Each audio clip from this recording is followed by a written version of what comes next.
Everyone, आज हम पढ़ने वाले हैं ग्रीन हाउस इफ़ेक्ट। हम क्या पढ़ेंगे? हम पढ़ेंगे ग्रीन हाउस इफ़ेक्ट। हम ग्रीन हाउस इफ़ेक्ट पढ़ने वाले। तो ग्रीन हाउस इफ़ेक्ट है क्या? तो आप ना एक एग्ज़ाम्पल मैं आपको समझाऊंगी जिससे आपको बिल्कुल अच्छी तरह से समझ में आ जाएगा कि ग्रीन हाउस इफ़ेक्ट है क्या। तो मान लो हम हैं साइबेरिया में। कहाँ पे हम हैं? साइबेरिया एक जगह है जो कि बहुत ही ज़्यादा ठंडी जगह है। क्या है? बहुत ही ठंडी कोल्ड जगह है, बहुत ही ठंडी जगह है। अब यहाँ पे ठंडी जगह पे क्या होता है ना, टेम्परेचर बहुत कम होता है, मतलब कि माइनस में टेम्परेचर होता है, जैसे -20 डिग्री, -4 डिग्री, ऐसा टेम्परेचर होता है। अब जैसे कि हमारे पेड़ पौधे जो उगते हैं, ये हमारे जो पेड़ पौधे हैं या कुछ भी जो होते हैं, जो हम खेती वगैरह करते हैं, हम खेती करिए तो उसके लिए ना एक सूटेबल टेम्परेचर चाहिए होता है। ठीक है, इतने कम टेम्परेचर में, जो माइनस में जो टेम्परेचर है कहीं पे, वहाँ पे ये सब पेड़ वगैरह और ये वेजिटेशन वगैरह इतनी ज़्यादा अच्छी हो नहीं पाती हैं वहाँ पे बहुत, क्योंकि वहाँ पे सूटेबल टेम्परेचर ही नहीं है। वहाँ पे तो माइनस में टेम्परेचर है। टेम्परेचर जैसे 4 डिग्री सेल्सियस, मान लो वहाँ पे टेम्परेचर 4 डिग्री सेल्सियस है, तो इतने कम टेम्परेचर में हमारे जो ये वेजिटेशन मतलब कि ये जो पेड़ पौधे हैं ये सब उग नहीं पाते हैं। तो इसके लिए एक सूटेबल टेम्परेचर चाहिए होते हैं।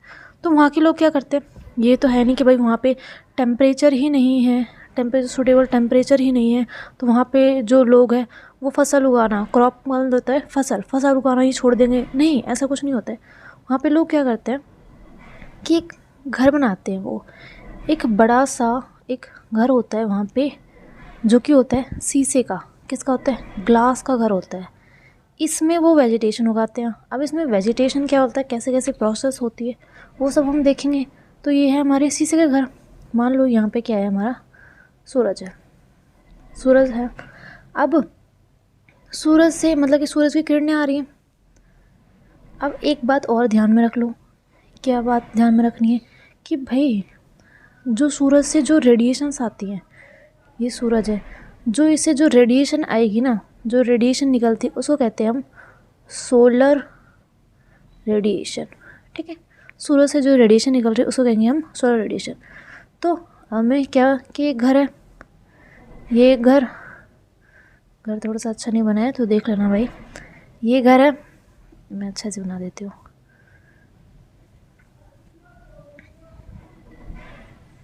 ये क्या है? हमारा शीशे वाला घर है। किसका घर है? शीशे का घर है। तो ये ग्लास का घर है। ठीक है, यहाँ पे हमारा सूरज, ये क्या है? हमारा सूरज। तो इस सूरज से क्या आ रही है? हमारी सोलर रेडिएशन। इससे आ रही है हमारी सोलर रेडिएशन। अब इससे जब रेडिएशन आ रही है, मतलब कि बहुत सारी रेडिएशन आ रही है ना, अब ये जो शीशे का ग्लास है, ये जो शीशे का ग्लास है, ये सोलर रेडिएशन को, ये सोलर रेडिएशन के लिए ये क्या होता है? ये होता है हमारा ट्रांसपेरेंट। अब ट्रांसपेरेंट क्या होता है? ट्रांसपेरेंट मतलब कि वो उसको अलाउ कर रहा है। ट्रांसपेरेंट मतलब क्या होता है? कि वो उसको आने के लिए अलाउ कर रहा है। ट्रांसपेरेंट मतलब कि आर पार, जिसके एक ऐसी चीज़ जिसके हम आर पार देख सकते हैं उसको कहते हैं हम ट्रांसपेरेंट। एक ऐसी चीज़ जिसके हम आर पार नहीं देख सकते उसको कहते हैं हम ओपेक। जैसे कि आपके घर में दीवार होगी, क्या उसके आर पार देख सकते हो? नहीं। तो क्या चीज़ है? ओपेक। उसके आर पार नहीं देख सकते तो वो क्या है? हमारी ओपेक। अब मान लो जैसे कि आपका जैसे ग्लास होता है, किसी घर में ग्लास लगा होता है शीशों में, तो शीशों के ग्लास को हम आर पार देख सकते हैं लेकिन देख सकते हैं, तो वो होता है ट्रांसपेरेंट। ठीक है, तो वो भाई होता है हमारा ट्रांसपेरेंट। ठीक है, अब ये जो शीशे का ग्लास है, ये मतलब शीशे का जो घर है, शीशे का ग्लास, ये जो शीशे का घर है, ये यहाँ से जो सोलर रेडिएशंस आ रही है हमारी, इसके लिए कैसा होता है? इसके लिए होता है हमारा ट्रांसपेरेंट मतलब कि इसको आने दे रहा है। ये जो शीशे का घर है इसको आने दे रहा है, इस सोलर रेडिएशन को ये अपने पास आने दे रहा है। ठीक है, अब सोलर रेडिएशन मान लो इसमें बहुत सारी सोलर रेडिएशन आ गई, जिसके कारण ये जो है ना, ये गर्म हो जाता है। ये शीशे का ग्लास क्या हो गया? ये हो गया हॉट, बहुत गर्म हो गया। अब मान लो, अब जो मानना नहीं है, ये जो आपको एक बात बतानी है कि हर कोई गर्म चीज़, या वो चाहे वो ज़्यादा गर्म हो चाहे वो कम गर्म हो, वो क्या छोड़ती है? वो क्या रिलीज़ करती है? वो रिलीज़ करती है एक रेडिएशन। कोई भी ज़्यादा गर्म हो या कम गर्म हो वो रेडिएशन रिलीज़ करेगी। ठीक है भाई, रेडिएशन रिलीज़ करेगी ही।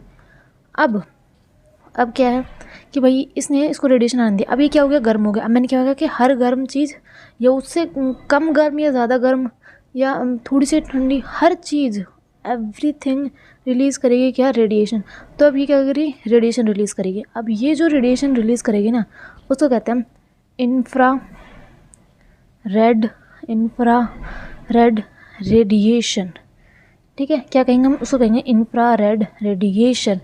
अब हमने क्या देखा कि ये जो घर है, ये सोलर रेडिएशन को तो अलाउ कर रहा है, सोलर रेडिएशन इसने अलाउ कर दी।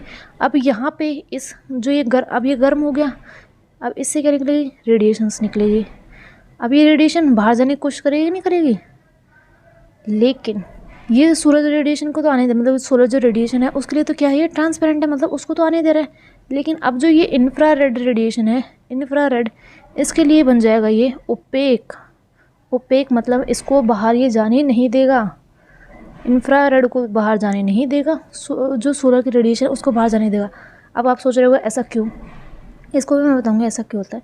तो इसके लिए क्या हो गया, ये ओपेक हो गया। अब यहाँ पे ये बाहर ही ना जाने दे रहा है तो उसको, तो ये यहीं पे ट्रैप हो जाएंगी, बाहर ही नहीं जा रही है ना, तो यहीं पे रहेंगी, जिसके कारण इसका टेम्परेचर जो है बढ़ जाता है, हॉट हो जाता है, और ये यहाँ पे सूटेबल टेम्परेचर हो जाता है जिसमें वेजिटेशन हमारी उग जाती है। तो साइबेरिया के लोग, पता लगे साइबेरिया के लोग वेजिटेशन कैसे उगाते हैं, कि उनके पास एक सूटेबल टेम्परेचर नहीं होता है, तो उसी के घर की मदद से, मतलब ग्लास हाउस की मदद से वो टेम्परेचर को क्या करते हैं, सूटेबल करते हैं, सूटेबल टेम्परेचर बनाते हैं उस ग्लास हाउस में, और फिर उसमें उगाते हैं वेजिटेशन। अब क्वेश्चन आता है, क्वेश्चन क्या आता है कि भाई सोलर जो रेडिएशन है, सोलर रेडिएशन है उसको तो ग्लास के हाउस ने अलाउ कर दिया, लेकिन जो इंफ्रारेड रेडिएशन है, इंफ्रारेड, उसको अलाउ नहीं किया। ऐसा क्यों, ऐसा क्यों। अब इसके लिए क्या था, ये ट्रांसपेरेंट था, और इसके लिए क्या था, ये था ओपेक, ये था हमारा ओपेक। अब एक और बात याद रख लो, एक और बात क्या है कि भाई जितनी भी गर्म, अगर कोई भी चीज़ है, जैसे मान लो सूरज है, ये बहुत गर्म है, बहुत ही ज़्यादा क्या है, हॉट है, बहुत ही गर्म है, इसका टेम्परेचर होता है हमारा 6000 डिग्री सेल्सियस, ये इसका टेम्परेचर होता है 6000 डिग्री सेल्सियस। जिसका जितना ज़्यादा टेम्परेचर होगा उसकी जो वेवलेंथ है, रेडिएशन की जो वेवलेंथ है, अरे मतलब कि जो सूरज है इसका जो टेम्परेचर है 6000 डिग्री सेल्सियस है। अब इसकी जो रेडिएशन होगी, ये रेडिएशन रिलीज़ करेगा। अब रेडिएशन की जो वेवलेंथ होगी, वेवलेंथ जिसकी ऐसे कुछ होता है ना, ये अभी आप मान लो कि ये वेवलेंथ है, अभी मान लो कि इसको कहते हैं वेवलेंथ, इसको कहते हैं वेवलेंथ। अब ये जो इसका टेम्परेचर कितना है 6000 डिग्री सेल्सियस, मतलब टेम्परेचर बहुत ज़्यादा है, तो इसकी जो वेवलेंथ होगी ना वो ऐसे छोटी छोटी वेवलेंथ होगी। तो जिसका जितना ज़्यादा टेम्परेचर होता है उसकी वेवलेंथ उतनी ही स्मॉल, छोटी छोटी होती है, मतलब ऐसे छोटी छोटी होती है। अब जैसे सूरज का देख लिया कि हमने, इसकी वेवलेंथ क्या है, छोटी है, वेवलेंथ छोटी है। अब देखते हैं हम किसकी, इंफ्रारेड की, इंफ्रारेड रेडिएशन। अब इंफ्रारेड की जो रेडिएशन की जो वेवलेंथ होती है ना, वेवलेंथ जो होती है वो होती है थोड़ी सी बड़ी, मतलब कुछ इस तरह से होती है वो। अब सूरज की भाई इस तरह से है, मतलब ऐसे तो नहीं है, थोड़ी सी छोटी छोटी है। अब और इंफ्रारेड की कैसी, ऐसी है।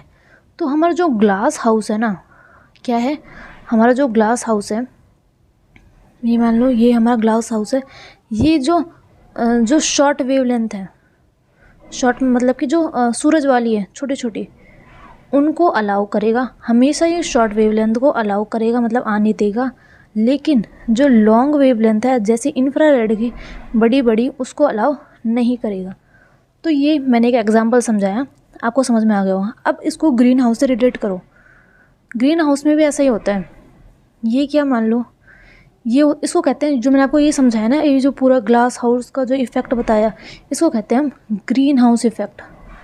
ये जो पूरा इफ़ेक्ट बताया मैंने, कैसे वो उसने बड़ी रेडिएशन, जो लॉन्ग रेडिएशन है उसको जाने नहीं दिया और शॉर्ट रेडिएशन को आने दिया, तो इसको कहते हैं हम ग्रीन हाउस इफ़ेक्ट। अब देखो ये हमारे एटमॉस्फेयर पर कैसे काम करती है, ठीक है। तो ये मान लो ये है हमारा अर्थ सरफेस, अब यहाँ पे अर्थ सरफेस पे क्या है, यहाँ पे हमारे CO2 की मात्रा है। ये मान लो कि हमारी CO2 गैस है, ये अभी थोड़ी सी कम मात्रा में है। मान के चलो कि ये क्या है, थोड़ी सी कम मात्रा में, ज़्यादा नहीं है, अभी कम मात्रा में, ठीक है। तो ऐसे ही यहाँ पे क्या होगा, सूरज होगा। अब वहाँ पे यहाँ पे ग्लास हाउस की जगह हमारा कौन काम करेगा, ग्लास हाउस की जो जगह है वो हमारा CO2 ले लेगा। अब यहाँ पे रेडिएशन आ रही है, CO2 ने इसको अलाउ कर दिया, हाँ भाई तू आ जा। अब यहाँ से इसका टेम्परेचर क्या होगा, इसका टेम्परेचर बढ़ जाएगा। टेम्परेचर बढ़ने के कारण ये भी कोई रेडिएशन रिलीज़ करेगा, तो इसने भी रेडिएशन रिलीज़ करी। लेकिन CO2 इसको अलाउ नहीं करेगा बाहर जाने के लिए, क्योंकि लॉन्ग वेवलेंथ है और ये यहीं पे ट्रैप हो जाएंगी। कुछ हमारी निकल जाती है, जैसे CO2 है, मान लो ये CO2 है, ये इससे टकराई तो यहीं पे रह गए। मान लो कुछ ऐसे करके ऐसे निकल गई, कुछ टकराई ना, तो कुछ तो निकल जाती हैं। जब हमारी CO2 की मात्रा कम होती है तो कुछ तो निकल जाती है, कुछ हमारी यहीं पे सरफेस पे रह जाती है, जिसके कारण हमारे यहाँ पे सरफेस पे जो टेम्परेचर है वो क्या रहता है, सूटेबल टेम्परेचर की गर्मी बनी रहती है हमारी। तो मैंने क्या बताया आपको, मैंने बताया कि ये सरफेस है, सरफेस पे क्या है, CO2 है, और यहाँ पे ये क्या है हमारा, सरफेस पे क्या है, CO2 है, और ये है हमारा सन से रेडिएशन आती है। तो यहाँ पे ये जो CO2 है, क्या है, CO2, ये CO2 है, इसको तो अलाउ कर देता है, लेकिन अब जो रेडिएशन निकलेगी इससे गर्म होने के कारण जो इंफ्रारेड है वो बाहर नहीं जा पाती, उसको ये अलाउ नहीं करता है। तो कम अगर CO2 की मात्रा क्या होगी, कम होगी, तो हम दो केसेस देखते हैं। अब मैं आपको दो केसेस बताऊंगी। देखो, एक पहला केस क्या है कि जब हमारी CO2 की जो मात्रा है वो बहुत कम है, CO2 की मात्रा हमारी कम है, तो यहाँ पे ये सूरज है, इससे रेडिएशन आएगी, ये रेडिएशन है, इसने इसको अलाउ कर दिया, यहाँ पे ये रेडिएशन आएगी, इससे रेडिएशन निकलेगी, तो कुछ तो ट्रैप हो जाएंगी, लेकिन कुछ जो है जैसे हमारी ये ऐसे निकल जाती हैं, कुछ हमारी निकल जाती है, लेकिन कुछ यहीं पे ट्रैप हो जाती है, जिसके ट्रैप होने के कारण यहाँ पे जो टेम्परेचर है वो ज़्यादा नहीं बढ़ेगा, टेम्परेचर बढ़ेगा लेकिन ज़्यादा नहीं बढ़ेगा। दूसरा केस क्या कहता है कि मान लो ये हमारा सरफेस है, अब CO2 की मात्रा बहुत है, भरपूर है भाई, CO2 की मात्रा, सांस ही नहीं आ रहा भाई हमें, तो CO2 की मात्रा ही है, CO2 की मात्रा बहुत ज़्यादा है। यहाँ पे ये सूरज है, इससे रेडिएशन है, इसने इसको अलाउ कर दिया, CO2 ने इसको अलाउ कर दिया आने के लिए। अब लेकिन अब इससे जो रेडिएशन निकलेगी ना, यहाँ से ये रेडिएशन निकलेगी, ये ट्रैप हो गई, फिर इससे टकरा के ये ट्रैप हो गई, यहाँ पे ये ट्रैप हो गई, ये ट्रैप हो गई। तो ऐसे ट्रैप होने के कारण यहाँ पे जो टेम्परेचर है ना, अर्थ का जो टेम्परेचर है वो बहुत ज़्यादा बढ़ जाता है। जब अर्थ का टेम्परेचर अपने एवरेज टेम्परेचर से बढ़ जाता है ना, तो उसे कहते हैं हम ग्लोबल वार्मिंग। तो यही है हमारा ग्रीन हाउस इफेक्ट। अभी हमारी कंडीशन ये है कि CO2 की मात्रा बढ़ते जा रही है, CO2 क्या कर रहा है, एक ग्रीन हाउस इफेक्ट कर रहा है, तो यही है हमारा ग्रीन हाउस इफेक्ट, और जिससे हमारी क्या हो रही है, ग्लोबल वार्मिंग बढ़ रही है। तो यही है हमारा green house effect. I hope आपको समझ में आ गया होगा।